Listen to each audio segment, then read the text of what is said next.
भीष्म पितामह कुछ एक और बात है, शक्तिमान और बात है। मैं बड़ों का पितामह, छोटों का शक्तिमान, दो रूप लेके जीता हूँ एक साथ। एक पल में मुझे दोनों को डील करना पड़ता है। बड़े पैर छूते हैं, छोटा बच्चा आगे बोलता है ए उड़ के दिखाओ। लिट्टी और चोखा। लिट्टी और चोखा। पर मुझे लगता है कि आपके माँ बाप को लड्डू ज़्यादा पसंद है, इसलिए आपका नाम लड्डू पड़ गया। जो बाप के लिए कुछ करेगा, लोग हमेशा बाप बेटे के लिए करता है, बेटा बाप के लिए कुछ नहीं करता। पितामह ने पिता के लिए अपनी ज़िंदगी को अमृत तृष्णा में ढकेल दिया, ब्रह्मचर्य की प्रतिज्ञा ले ली।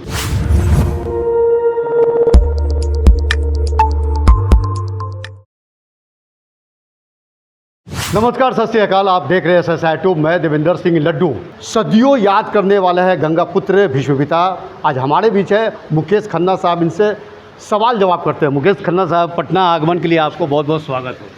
थैंक यू वेरी मच, बहुत बहुत आपका धन्यवाद। बच्चे जो हैं आपके ज़बरदस्त फ़ैन हैं और पिछले कुछ वर्षों से जब देखा जाता है तो सबकी जुबान पर है शक्तिमान शक्तिमान। शक्ति कहाँ से लाता? अरे साहब, ये आज की बात नहीं है, 30 साल के ऊपर हो गए।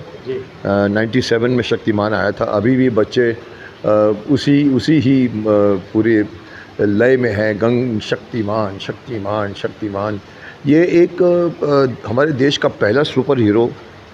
पहले तो बच्चे लोग विदेशी सुपर हीरो के साथ खेलते थे। हमारा सुपर हीरो जब से आया है, वो जितने बच्चे मेरे साथ बड़े हुए, पूरी जनरेशन बड़ी हुई। एक पूरी जनरेशन जो अभी 90s में थी, अभी वो माँ बाप बन गए हैं और मुझसे कहते हैं हमारे बच्चों को भी सिखाइए, आपने हमको सिखाया, आपने हमारा बचपन बनाया है। तो एक पूरी जनरेशन मैं समझता हूँ मेरे साथ बड़ी हुई है।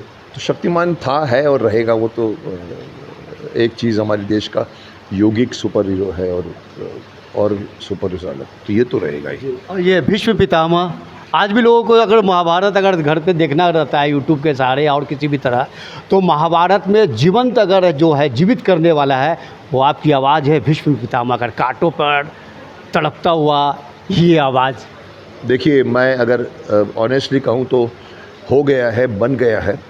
डॉक्टर राय साहब को मैं क्रेडिट दूंगा, मैं पंडित नरेंद्र शर्मा जी को क्रेडिट दूंगा, चोपड़ा साहब को क्रेडिट दूंगा, सभी साथी कलाकारों को दूंगा कि वो महाभारत जो बन गई वो अब नहीं बन सकती। अगर आप मुझसे कहो तो मैं भी ओपनली कह सकता हूँ कि फिर से मैं वो रोल निभा नहीं पाऊँगा। उस समय एक जोश था। आज भी बड़े बुज़ुर्ग आते हैं और मुझसे आशीर्वाद मांगते हैं और मेरे हाथ उड़ जाते हैं। भीष्म पितामह कुछ एक और बात है, शक्तिमान और बात है। मैं बड़ों का पितामह, छोटों का शक्तिमान, दो रूप लेके जीता हूँ एक साथ। एक पल में मुझे दोनों को डील करना पड़ता है। बड़े पैर छूते हैं, छोटा बच्चा आगे बोलता है ए उड़ के दिखाओ। So this is something which I don't think any actor has two distinct identities. Industry का कोई भी एक्टर गिन लो, मैं नहीं समझता हूँ। मैं तारीफ़ नहीं कर रहा हूँ, मैं अपने भाग्य की बात कर रहा हूँ।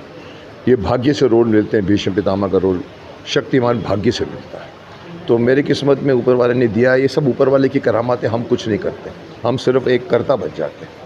भीष्म पितामह शादी नहीं किए थे, अभी आपका रियल लाइफ में आप शादी नहीं किए। इसका मतलब ये नहीं कि मैं भीष्म पितामह बन गया हूँ, बट ठीक है, मैंने शायद प्रतिज्ञाएं इतनी सुनाई है कि मेरी वो प्रतिज्ञा इतनी इफेक्टिव है कि मेरी शादी नहीं हुई। तो ये एक अजीब संयोग है। मैं अभी भी अविवाहित हूँ, पर मैं ये नहीं कहूँगा कि मैं भीष्म पितामह हूँ, बट मैं मानता हूँ उस कैरेक्टर में। उस कैरेक्टर को मैंने जिया है। उस कैरेक्टर की एक एक बात मैं मानता हूँ। लोग एक्टर कभी कभी अपने किरदार से संघर्ष करते हैं निभाने में, मुझे नहीं लगा। मुझे लगा कि ये हो सकता है जो बाप के लिए कुछ करेगा। लोग हमेशा बाप बेटे के लिए करता है, बेटा बाप के लिए कुछ नहीं करता। पितामह ने पिता के लिए अपनी ज़िंदगी को अमृत तृष्णा में ढकेल दिया, ब्रह्मचर्य की प्रतिज्ञा ले ली। परफॉर्मेंस करते वक्त मेरे दिमाग में अगर कुछ बिलीव था तो शायद इसलिए था कि मैं मानता हूँ कि ऐसा कैरेक्टर हो सकता है, और इसलिए शायद मैं कर गया, और कुछ नहीं। बिहार में आया सर, एक व्यंजन है काफ़ी मशहूर और देश के प्रधानमंत्री नरेंद्र मोदी भी उससे व्यंजन को लुत्फ़ उठा चुके हैं। हम चर्चा चलाएंगे लिट्टी चोखा का। लिट्टी और चोखा। लिट्टी और चोखा। पर मुझे लगता है कि आपके माँ बाप को लड्डू ज़्यादा पसंद है, इसलिए आपका नाम लड्डू पड़ गए। बिहार, देखिए बिहार है, बिहार की मैं तारीफ़ करूँगा, बिहार के लोगों की तारीफ़ करूँगा, बिहार के जज्बों की तारीफ़ करूँगा। बिहार के लोगों के एक नहीं हज़ारों बातें हैं। हर घर में वो क्या होता है, खट्टा लट्ठा, क्या बोलते हैं आप, कट्टा रखते हैं। ये कहाँ होता है पूरे देश में।